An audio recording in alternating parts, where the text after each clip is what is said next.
wala. dito tayo Umpisa natin kay MC Mateo dahil siya yung batang kinalbo ng nanay. Magulang. O, Halika MC, nga sama dito. mo kami. Bakit ka naman kinalbo ni tita? Kinalbo po ako kasi marami po akong sugat sa ulo. Ayun.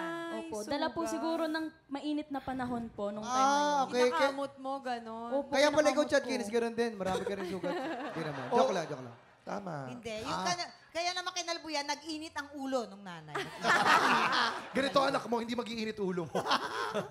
So hindi ka naman nagtampo, ganyan? Hindi po, naiintindihan ko po. Bali, ang ginawa na lang po sa akin, naligo na lang po ako ng may dahon ng bayabas. Mabilis tumo. Ilang po. taon Ang ka bilis- nito? Hindi po, para magumaling po agad yung sugat, matuyo po. Ay, hindi, pero ilang taon ka nung kinalbo ka? 7 po. 7. Oo. Kasi kung medyo matanda na, tapos papasok ka ng school, medyo mahirap yun, di ba, Try mo Mama? ngayon.